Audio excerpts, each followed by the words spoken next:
In 2021, Indian Motorcycle reimagined the iconic Indian Chief.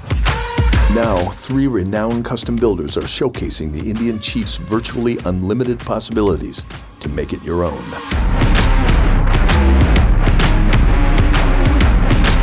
My motocross career was definitely a character builder for me. I turned pro at 17 years old. I wasn't a factory rider as a racer. I traveled the country in an old beat-up Ford van with a couple of clapped-out bikes in the back and did the entire Supercross series and Outdoor National series on my own. Working with my hands, being my own mechanic on the Supercross circuit, which led into freestyle motocross. When you're 17 years old and you leave home with a credit card and a calling card and you're gone for 6 months straight, it's time to grow up or step aside. It was a kind of a strange time for motocross. NASCAR was bigger than life. Motocross was on the upswing, and a lot of team owners wanted that sort of NASCAR image. At the time, I had half-sleeve tattoos and had my hair colored a different color each week and rode for a baggy gear company, and I didn't really fit that model. My last year racing Supercross was '98. Made a few mains, was one of the top privateers that year. There was just no offers going into the next season. And kind of quietly, starting probably like '94, '95, motocross videos were getting popular. If I was on the road racing and there was an opportunity to go do a film shoot for Krusty or Triple X, we jumped on it, it was fun. Some small tours popped up and the early days of the freestyle circuit and contests popped up. I kind of just took it month to month and year to year. Here I am, 18, 19 years later and still kind of riding the wave. The inspiration behind my motorcycle builds come from my motocross world. This wasn't a big orchestrated plan for me to get into bike building. It was something that I stumbled into out of passion. I'm a tinkerer. If I'm not doing something with my hands, my brain is racing. I love performance. I love going fast, turning fast, braking hard. I don't sacrifice anything on my bikes that are going to jeopardize the handling of the bike, how it performs, or my safety.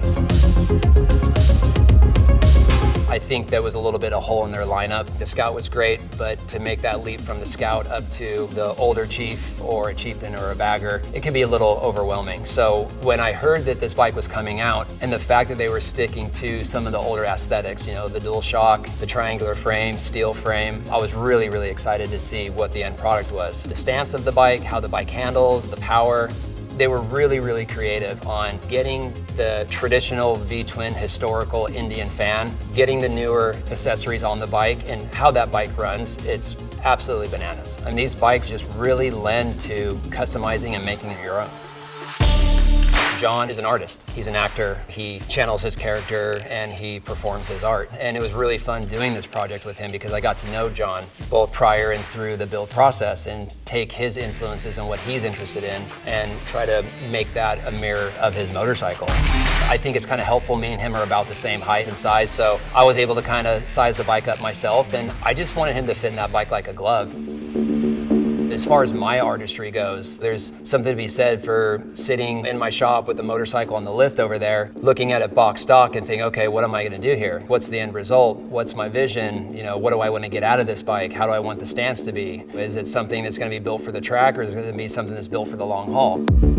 So kind of starting from the visual side, Airtrix, who does all my paint, did the paint scheme on it. We wanted to keep it classic, not too busy. We did a little bit of a mixture of satin gloss and a little bit of red striping. Getting into the chassis of the motorcycle, I went with a 1-inch taller rear piggyback shock from Fox. Those piggybacks work amazing, especially on these pretty beat up California roads. Raised the front of the motorcycle just a little bit, about a 1/2 inch, kind of helped level the bike out. Did San Diego Customs wheels. It actually has an 18-inch rear wheel, so it's a little less tire, so it kind of fills out that wheel well quite a bit. I really like the Saddleman seat because it just fits like a pocket. Eventually, as he gets comfortable, he can throw a passenger on it. From there, it goes to the handlebars. Again, I'm a big fan of performance, so went with Behringer controls, clutch perch, front brake master cylinder, ODI bars and grips, kind of like that motocross feel to it. Rose the handlebars up from the stock position probably about 3 inches using the Kraus risers and bar clamps. Getting down to the bike on the lower side, did a big brake upgrade, did Behringer front and rear calipers as well as rotors, did Galfer wave rotors on them, so that way it's just literally one finger touch on the brakes. Wrapped everything up in Dunlop tires, Fab 28 exhaust. The 2-into-1 I'm a big fan of. Not only does it open up the flow of the motorcycle and give it some more horsepower, for these California roads and people distracted on their phones, it's good to have a loud motorcycle.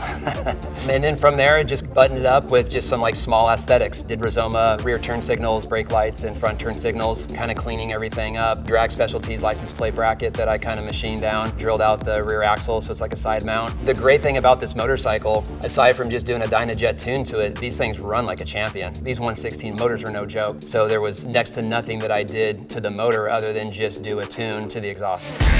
I'm really happy with the motorcycle. To be honest, this is the first time I've ever built a bike for someone else.